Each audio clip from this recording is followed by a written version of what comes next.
ಸ್ನೇಹಿತರೆ ನಮಸ್ಕಾರ. ಹೆತ್ತ ಮಗಳೇ ತಂದೆ ತಾಯಿಯರಿಗೆ ಯಮನಾಗಿ ಕಾಣಿಸಿಬಿಟ್ಟಳು. ಹೌದು, ಬೆಂಗಳೂರಿನಲ್ಲಿ ಒಂದು ಬೆಚ್ಚಿ ಬೀಳಿಸುವಂತಹ ಘಟನೆ ನಡೆದಿದೆ.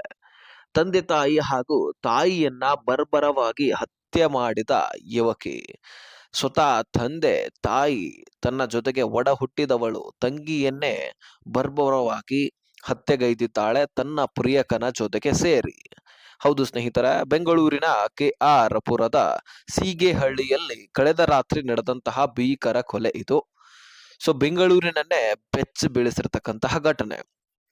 ಸ್ನೇಹಿತರೆ, ಇಲ್ಲಿ ಶ್ವೇತಾ ಎನ್ನುವಂತಹ ಯುವತಿ, ಆತನ ಬಾಯ್ ಫ್ರೆಂಡ್ ನತ್ ಎನ್ನುವಂತವನು. ಇವರಿಬ್ರು ಆರೋಪಿಗಳು. ಇವರಿಬ್ರು ಕೂಡ ಲಿವಿಂಗ್ ರಿಲೇಶನ್ಶಿಪ್ ನಲ್ಲಿದ್ರಂತೆ. ಇದು ತಂದೆ ತಾಯಿಯರಿಗೆ ಇಷ್ಟ ಆಗ್ತಿರೋದಿಲ್ಲ. ಜೊತೆಗೆ ಈಕೆ 2 ತಿಂಗಳಿನಿಂದನೂ ಕೂಡ ಅಪಾಯಿಂಟ್ಮೆಂಟ್ ನಲ್ಲಿ ಈತನ ಜೊತೆಗೆ ವಾಸವಾಗಿದ್ದಳಂತೆ. ಯಾಕಂದ್ರೆ ಮದುವೆ ಮಾಡಿಸಿ ಅಂತ ಒತ್ತಾಯವನ್ನ ತಂದೆ ತಾಯಿಯರಿಗೆ ಮಾಡಿದ್ದಳಂತೆ. ಆದ್ರೆ ತಂದೆ ತಾಯಿಯರಿಗೆ ಇದು ಇಷ್ಟ ಇರೋದಿಲ್ಲ. ಜೊತೆಗೆ ಸುಮಾರು 30 ಲಕ್ಷ ರೂಪಾಯಿ ಸಾಲ ಕೂಡ ಮಾಡಿದ್ದಳಂತೆ. ನೋಡಿ, ಎಂತವನ ಜೊತೆಗೆ ಲಿವಿಂಗ್ ರಿಲೇಶನ್ಶಿಪ್ ಇಟ್ಕೊಂಡಿದ್ಳು. ಆತನ ಜೊತೆಗೆ ಲಿವಿಂಗ್ ರಿಲೇಶನ್ಶಿಪ್ ಇಟ್ಕೊಂಡ ತಕ್ಷಣವೇ ಸುಮಾರು 30 ಲಕ್ಷ ರೂಪಾಯಿ ಸಾಲವನ್ನ ಮಾಡ್ಕೊಂಡಿದ್ದಾಳೆ. ಈಗಿನ ಟೈಮ್ನಲ್ಲಿ ಈ ರೀತಿ ರಾಂಗ್ ಡಿಸಿಷನ್ ತೆಗೆದುಕೊಂಡಿರತಕ್ಕಂತಹ ಕಾರಣಕ್ಕಾಗಿ ಇಂತಹ ಘಟನೆಗಳು ಆಗ್ತಾ ಇದ್ದಾವೆ. ಆರೋಪಿ ಆದಂತಹ ಶ್ವೇತಾ ಹಾಗೂ ನತ್, ಈ ನತ್ ಅನ್ನುವಂಥವನು ಸರಿಯಾಗಿ ದುಡಿತಾ ಇದ್ದ ಅಥವಾ ತನ್ನ ಜೀವನವನ್ನ ನಡೆಸಲಿಕ್ಕೆ ಆತನ ಶಕ್ತಿಯನ್ನ ಹೊಂದಿದ್ದೇ ಆದ್ರೆ ಈ ರೀತಿ 30 ಲಕ್ಷ ರೂಪಾಯಿ ಸಾಲವನ್ನ ಮಾಡ್ಲಿಕ್ಕೆ ಆಗ್ತಿರೋದಿಲ್ಲ. ಆದ್ರೆ ಶ್ವೇತಾ 30 ಲಕ್ಷ ರೂಪಾಯಿ ಸಾಲ ಮಾಡ್ಕೊಂಡಿದ್ದಾಳೆ. ಈತನ ಜೊತೆಗೆ ಲಿವಿಂಗ್ ರಿಲೇಶನ್ಶಿಪ್ ನಲ್ಲಿದ್ದಾಳೆ. ಅಪಾಯಿಂಟ್ಮೆಂಟ್ ನಲ್ಲಿ ವಾಸವಾಗಿದ್ದಾರೆ. ಈ ರೀತಿ ಆದಾಗ ಸಹಜವಾಗಿ ತಂದೆ ತಾಯಿಯರಿಗೆ ಇದು ಸರಿ ಅನ್ಸೋದಿಲ್ವಲ್ಲ. ಈ ರೀತಿ ಸಾಲ ಮಾಡಿದಾಗ ನನಗೆ ಅರ್ಧ ಆಸ್ತಿಯನ್ನ ನೀವು ಕೊಡಬೇಕು, ಇಲ್ಲ ನನ್ನ ಮದುವೆ ಕೂಡ ನೀವು ಮಾಡಿಸಿಲ್ಲ, ನನಗೆ ಆಸ್ತಿ ಬೇಕು ಅಂತ ಹಠ ಹಿಡಿತಿದ್ಳಂತೆ. ಮಗಳಿಗೆ ಬೈದು ಸಾಕಷ್ಟು ಬಾರಿ ಬುದ್ಧಿಯನ್ನು ಕೂಡ ತಂದೆ ತಾಯಿಯರು ಹೇಳಿದ್ರಂತೆ. ಆದ್ರೆ ಕಳೆದ ರಾತ್ರಿಯಲ್ಲಿ, ಅಂದ್ರೆ ಇದು ನಡೆದಿರ್ತಕ್ಕಂತಹ ಘಟನೆ ಜೂನ್ 23ನೇ ತಾರೀಕು ನಡೆದಿರ್ತಕ್ಕಂಥದ್ದು. ಬರ್ಬರವಾಗಿ ಹತ್ಯೆ ಆದಂತವರು ಸೋಮ ಸುಂದರ, ತಂದೆ 55 ವರ್ಷ. ಇನ್ನು ಆಕೆಯ ತಾಯಿ ಮುತ್ತುಲಕ್ಷ್ಮಿ ಅಂತ 48 ವರ್ಷದವರು.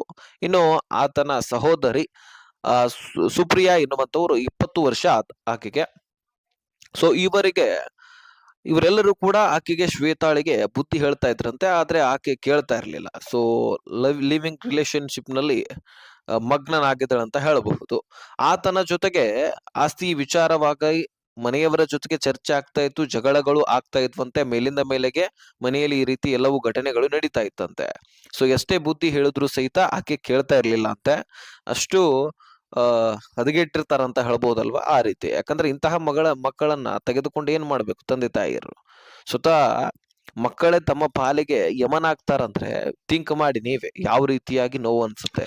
ಈ ಸಂದರ್ಭದಲ್ಲಿ ಶ್ವೇತಾ ಕೇತನ್ ಎಂಬಾತನು ಈಗಾಗಲೇ ಲಿವಿಂಗ್ ರಿಲೇಶನ್ಶಿಪ್ ನಲ್ಲಿ ಇರ್ತಾರಲ್ವಾ.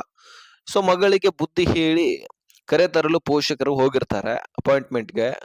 ಆ ವೇಳೆ ಪೋಷಕರು ಹಾಗೂ ಮಗಳು ಬಾಯ್ ಫ್ರೆಂಡ್ ನ ಜೊತೆಗೆ, ಆದ್ರೆ ಈ ಕೇನತ್ ಇರ್ತಾನಲ್ವಾ, ಈತನ ಜೊತೆಗೆ ಗಲಾಟೆ ಆಗತ್ತಂತೆ. ಆ ಗಲಾಟೆ ಆದ ವೇಳೆ ಮೂವರು ಚಾಕುವಿನಿಂದ ಇರಿದಿದ್ದು, ಅಂದ್ರೆ ಮೂವರಿಗೂ ಕೂಡ ಚಾಕುವಿನಿಂದ ಇರಿತಾರೆ. ಮುತ್ತುಲಕ್ಷ್ಮಿ ಹಾಗೂ ಸುಪ್ರಿಯಾ ಮನೆಯಲ್ಲಿ ಕುಸಿದು ಬಿದ್ದು ಬಿಡ್ತಾರೆ. ಅಲ್ಲೇ ಸಾವನ್ನು ಕೂಡ ಅಪ್ತಾರೆ.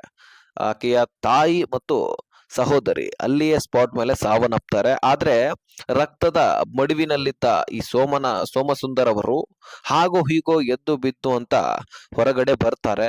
ಆ ವೇಳೆಯಲ್ಲಿ ಸ್ಥಳೀಯರು ಕೂಡ 112ಗೆ ಕರೆ ಮಾಡಿ ಇವರಿಗೆ ಆಸ್ಪತ್ರೆಗೆ ದಾಖಲೆ ಮಾಡ್ಲಿಕ್ಕೆ ಪ್ರಯತ್ನ ಮಾಡ್ತಾರೆ. ಆದ್ರೆ ಹಾದಿಯಲ್ಲಿ ಹೋಗ್ತಕ್ಕಂತಹ ಸಂದರ್ಭದಲ್ಲಿ ಸೋಮಸುಂದರ್ ಅವರು ಕೂಡ ಆಸ್ಪತ್ರೆಗೆ ಹೋಗುವಂತಹ ಒಂದು ಸನ್ನಿವೇಶದಲ್ಲಿ ಅದಕ್ಕಿಂತ ಮುಂಚಿತವಾಗಿಯೇ ಮಾರ್ಗದಲ್ಲಿ ಒಂದು ಸಾವನ್ನಪ್ತಾರೆ, ತಮ್ಮ ಪ್ರಾಣವನ್ನ ಕಳೆದುಕೊಳ್ತಾರೆ.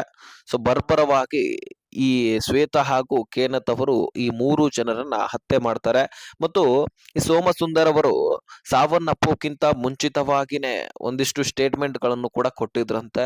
ಇವರೇ ನಮಗೆ ಚಾಕುವಿನಿಂದ ಇರಿದಿದ್ದಾರೆ ಅನ್ನುವಂಥದ್ದು, ಮತ್ತು ಚಾಕುವನ್ನು ಇರಿದ ಮೇಲೆ ಹೇಗೆ ಹೋಗ್ತಿದ್ದಾರೆ ಎನ್ನುವಂಥದ್ದನ್ನು ಕೂಡ ನಾನು ಈಗಾಗಲೇ ನಿಮಗೆ ತೋರಿಸಿದ್ದೀನಿ. ಅವರಿಬ್ಬರೇ ಈ ಶ್ವೇತಾ ಹಾಗೂ ಕೇನತ್ ಇವರ ಪ್ರೀತಿ ತಂದೆ ತಾಯಿಯರು ಚೆನ್ನಾಗಿ ಇರ್ಲಿ ಅಂತ ಬಯಸ್ತಿದ್ರು. ಆದ್ರೆ ಇವರಿಬ್ರು ಕೂಡ ಈ ರೀತಿ 30 ಲಕ್ಷದವರೆಗೂ ಕೂಡ ಸಾಲ ಮಾಡ್ಕೊಂಡು ಈ ರೀತಿ ಬದುಕೋದಾದ್ರೆ ಯಾವ ತಂದೆ ತಾಯಿ ಒಪ್ಕೊಳ್ತಾರೆ ಹೇಳಿ. ಸೊ ಈ ಟೈಮ್ದಲ್ಲಿ ಪ್ರೀತಿ ಪ್ರೇಮ ಮಾಡೋದು ಸುಲಭ, ಅದೆಲ್ಲರ ಕಡೆನೂ ಕೂಡ ನಡೀತಾ ಇರತ್ತೆ. ಆದ್ರೆ ತಮ್ಮ ಜೀವನವನ್ನ ಸರಿಯಾಗಿ ಇಟ್ಕೊಳ್ಬೇಕು, ಸೃಷ್ಟಿ ಮಾಡ್ಕೊಳ್ಬೇಕು. ಅದನ್ನ ಹೊರತುಪಡಿಸಿ ಸಾಲಗಳನ್ನ ಮಾಡ್ಕೊಂಡು ಈಕೆಯ ಕೈಯಲ್ಲಿ 30 ಲಕ್ಷ ರೂಪಾಯಿ ಸಾಲ ಮಾಡಿಸಿದಾನೆ ಆ ಕೇನತ್. ಇನ್ನು ತಾನು ಎಷ್ಟು ಸಾಲವನ್ನ ಮಾಡ್ಕೊಂಡಿರಬಹುದು ಮತ್ತು ತನ್ನ ಜೀವನವನ್ನ ಹೇಗೆ ನಡೆಸ್ತಾ ಇದ್ದ ಆತ, ನೀವೇ ಥಿಂಕ್ ಮಾಡಬಹುದು. ಒಬ್ಬ ಹೆಣ್ಣು ಮಗಳ ಕೈಲಿ 30 ಲಕ್ಷ ರೂಪಾಯಿ ಸಾಲವನ್ನ ಮಾಡಿಸ್ಬಿಟ್ಟಿದ್ದಾನೆ. ಇನ್ನು ಜೀವನವನ್ನ ಹೇಗೆ ನಡೆಸಬಹುದಾಗಿತ್ತು, ಈಕೆ ವಿಚಾರ ಮಾಡಬಹುದಾಗಿತ್ತು. ಶ್ವೇತಾ ತನ್ನ ತಂದೆ ತಾಯಿ ಸಹೋದರಿಯನ್ನ ಕೊಲ್ಲೋಕ್ಕಿಂತ ಮುಂಚಿತವಾಗಿ ಇದನ್ನ ಥಿಂಕ್ ಮಾಡಬೇಕಾಗಿತ್ತು. ಬುದ್ಧಿವಾದ ಹೇಳಿದ್ರೆ ಕೇಳಿಲ್ಲ, ಈಗ ಜೈಲು ಕಂಬಿ ಅನುಭವಿಸಲೇಬೇಕು. ಇಂತಹ ಪಾಪಿಗಳಿಗೆ ಕ್ರೂರವಾದಂತಹ ಶಿಕ್ಷೆ ಕೊಡಲೇಬೇಕು. ಈ ರೀತಿ ಜನರ ಅಭಿಪ್ರಾಯ ಬರ್ತಾ ಇದೆ. ಸೊ ಇಂತಹ ಘಟನೆ ಒಂದು ನಮ್ಮ ರಾಜಧಾನಿಯಲ್ಲಿ ನಡೆದು ಬಿಟ್ಟಿದೆ. ಸೊ ಇಂತಹ ಸಾಮಾನ್ಯವಾಗಿ ನಾವು ವಿಚಾರಗಳನ್ನ ಕೇಳಿದಾಗ ಮನನೋಯ್ಯತೆ. ಯಾಕಂದ್ರೆ ಹೆತ್ತವರ ಪಾಲಿಗೆ ತಮ್ಮ ಮಕ್ಕಳೇ ಈ ರೀತಿ ಯಮನ ಒಂದು ಅವತಾರ ತೆಗೆದುಕೊಂಡು ಬಂದ್ಬಿಡ್ತಾರಲ್ಲ. ಸೊ ಇಂತಹ ಒಂದು ಘಟನೆಗಳು ಮನಸ್ಸನ್ನು ಮಾಡುತ್ತೆ. ಸೊ ಈ ವಿಷಯದ ಕುರಿತಾಗಿ ನಿಮ್ಮ ಅನಿಸಿಕೆ ಏನು ಅನ್ನುವಂಥದ್ದನ್ನ ಕಮೆಂಟ್ ಮಾಡಿ ತಿಳಿಸಿ.